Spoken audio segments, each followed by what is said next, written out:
নমস্কার বন্ধুরা, কেমন আছেন সবাই? আশা করছি সবাই খুব ভালো আছেন, সুস্থ আছেন।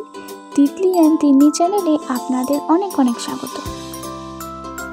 আরও একটি নতুন ভিডিওতে সবাইকে স্বাগত জানিয়ে আজকের ভিডিওটি শুরু করছি। যে দিনের ভিডিও শেয়ার করছি দিনটি ছিল শুক্রবার, আর আমি এখন তিতলির জন্য স্কুলের টিফিন বানাচ্ছি।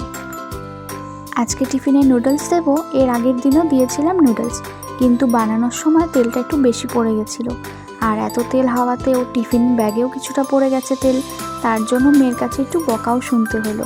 তাই আজকে আর বেশি তেল দিইনি, অল্প তেলেই নুডলসটা বানিয়ে নিয়েছি। আর এদিকে ঘড়িতে তো 8টার মতো বেজে গেছে, মানে স্কুল বাস আসার সময়ও হয়ে গেছে। এরপর তিতলিকে স্কুলের বাসে তুলে চলে আসলাম ঘরে এসে স্নান করে চলে গেছিলাম বাইরে। আর এখন সময়টা 10টার মতো বাজে। আর এই যে চলে আসলাম এখন। এখানে কিছুটা রাই শাক লাগিয়েছিলাম এবার শীতে, খুব একটা বেশি কিছু লাগানো হয়নি, টুকটাক রাই শাক লাগিয়েছিলাম। তো এই শাকই অনেকটা বড় হয়ে গেছে, তো ভাবলাম আজকে এখান থেকে রাই শাক তুলে নিয়ে যাব। আজকে বানাবো নিজের সবজি বাগানে রাই শাক।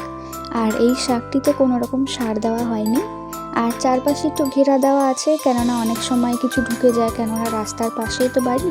তাই অনেক সময় গরু ঢুকে গেল কিংবা ছাগল ঢুকে গেল, সেসব এসে খেয়ে নেবে, সেই জন্য একটু ঘেরা করা আছে। আর এই ঘেরা করা থাকলে একটু সুবিধেও হয়, কোনো রকম ময়লাও চট করে পড়বে না। আর শাকগুলো তো ভীষণ ফ্রেশ, এতটাই ফ্রেশ যে দেখে মনে হচ্ছিল কবে খাবো। তাই আর দেরি না করে আজকে আমি ঘরের জন্য তুলেই নিলাম। অন্যান্য বার তো মটর শাক, পালং শাক, ধনেপাতা এসব কিছুও লাগানো হয়, কিন্তু এবছর কোনো কিছুই আর লাগানো হয়নি। তাই খুব শেষের দিকে একটু রাই শাকটা ছড়িয়ে দিয়েছিলাম, তাই রাই শাকটা হয়েছে। আর বেশ সুন্দর রাই শাক হয়েছে ছোট জায়গার মধ্যে। তো ভাবছিলাম আরও কিছু লাগালে ভালো হতো। এই যে একদম ফ্রেশ বড় বড় পাতা।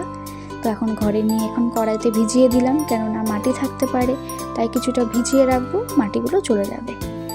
এরপর ধুয়ে নিয়ে কেটে নিচ্ছি। আজকে এই শাকটাই রান্না হবে।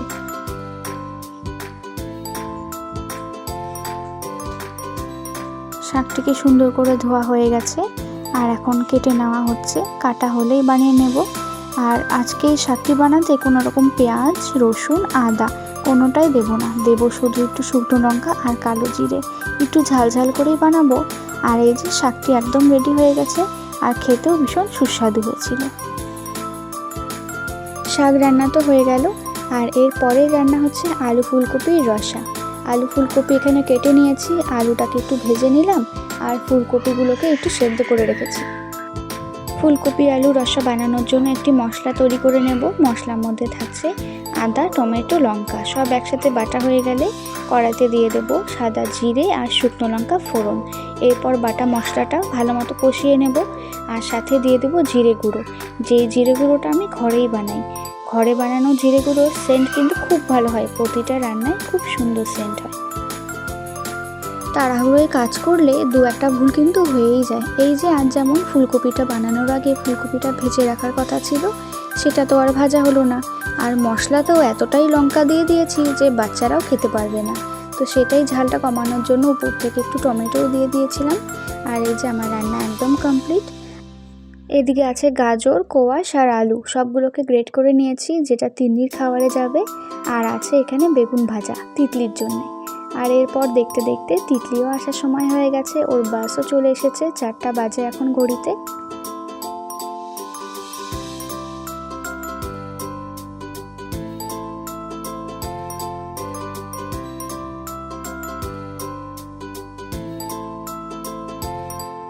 আর এই যে চলে আসলো তিতলি এখন স্কুল থেকে। আজকের দিনটা একটু অন্যরকম, কেননা অন্যান্য দিন তিন্নি এই সময় ঘুমিয়ে থাকে, দেখা হয় না। আর আজকে তিন্নি তো জাগা, তাই দুই বোনের দেখা হলো। আর তিন্নি তো দিদিকে পেয়ে খুব খুশি।